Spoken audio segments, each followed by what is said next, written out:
రాష్ట్రాల్లో వర్షాలకు గోదావరికి వరద అంతకంతకు పెరుగుతుంది. ములుగు జిల్లాలో గోదావరి ఉగ్ర రూపం దాల్చింది.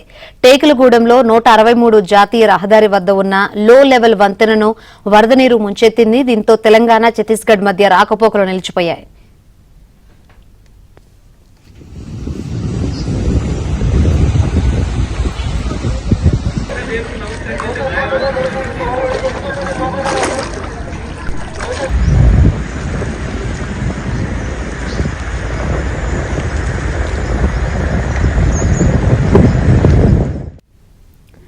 దిగున భద్రాచలంలో గోదావరి వరద పెరుగుతోంది. అంతకంతకు నీటి మట్టం పెరుగుతుండటంతో మొదటి ప్రమాద హెచ్చరిక జారీ చేయడానికి అధికారులు సిద్దమవుతున్నారు.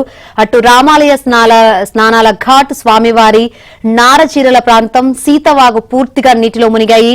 దీంతో అధికారులు హెచ్చరిక బోర్డులను ఏర్పాటు చేశారు.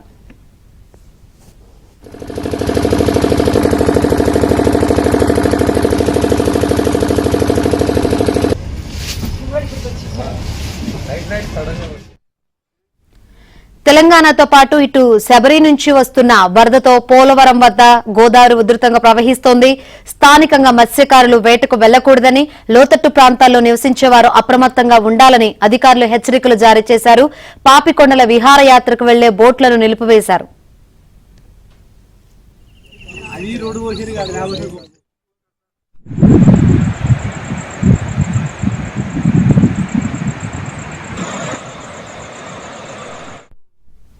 దిగున ధవళేశ్వరం బ్యారేజ్ వద్ద వరద ఉధృతి పెరుగుతుంది. వచ్చిన వరద నీటిని వచ్చినట్లు దిగువకు విడుదల చేస్తున్నారు. లంక గ్రామాల ప్రజలు అప్రమత్తంగా ఉండాలని హెచ్చరించారు.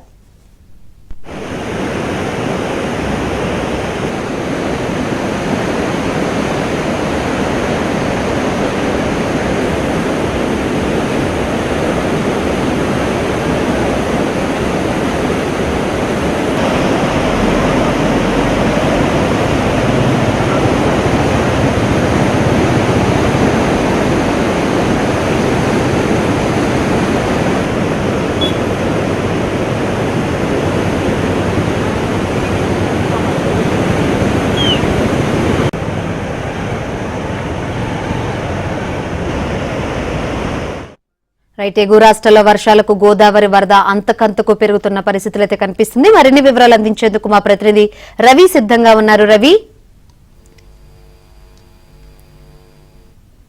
భద్రాచలం వద్ద గోదావరి ప్రవళ్లు తొక్కుతుంది. ప్రస్తుతం 42 అడుగుల వద్ద 8,60,000 క్యూసెక్ల వరద ప్రవాహం దిగువకు వెళ్తున్న పరిస్థితి ఉంది. మరో అడుగు చేరుకుంటే 43 అడుగులు చేరగానే మొదటి ప్రమాద హెచ్చరిక జారీ చేశారు. ఈ ఏడాది ఈ సీజన్ లో తొలి ప్రమాద హెచ్చరిక ఈ రోజు జారీ కాబోతున్న పరిస్థితి కనిపిస్తుంది. మొత్తంగా భద్రాచలం వద్ద గోదావరికి సంబంధించి శ్రీడబ్ల్యూసీ గణాంకాల ప్రకారం 43 అడుగులు చేరితే మొదటి ప్రమాద హెచ్చరిక, 48 అడుగులకు రెండో ప్రమాద హెచ్చరిక, 53 అడుగులకు మూడో ప్రమాద హెచ్చరిక జారీ చేశారు. సహజంగా రెండో ప్రమాద హెచ్చరిక దాటిన తర్వాత భద్రాచలం నుంచి కొన్ని లోతట్టు ప్రాంతాలను కూడా రోడ్లను బ్లాక్ అయ్యే పరిస్థితి కనిపిస్తుంది. అయితే గత 2-3 రోజులకు లోకల్ రైన్స్, లోకల్ స్ట్రీమ్స్ లేకపోవడం వల్ల భద్రాచలం వద్ద ప్రస్తుతం రోడ్ల మీద ఎలాంటి ఇబ్బంది అయితే కనిపించిన పరిస్థితి ఉంది. 53 అడుగులు చేరిన తర్వాత భద్రాచలం నుంచి ఆంధ్ర, ఒడిశా, ఛత్తీస్గఢ్ వెళ్లే జాతీయ రహదారితో పాటు ఇటు చిన్నవాజు వెళ్లే స్టేట్ హైవే కూడా బ్లాక్ అయ్యే పరిస్థితి కనిపిస్తుంది. ప్రతి సంవత్సరం మనం చూసిన పరిస్థితి. ఈ సీజన్ లో తొలిసారి ఈసారి భద్రాచలం వద్ద గోదావరి మధ్యాహ్నం కల్లా చూసుకున్నట్లయితే మొదటి ప్రమాద హెచ్చరికకు చేరువలో ఉన్న పరిస్థితి కనిపిస్తుంది.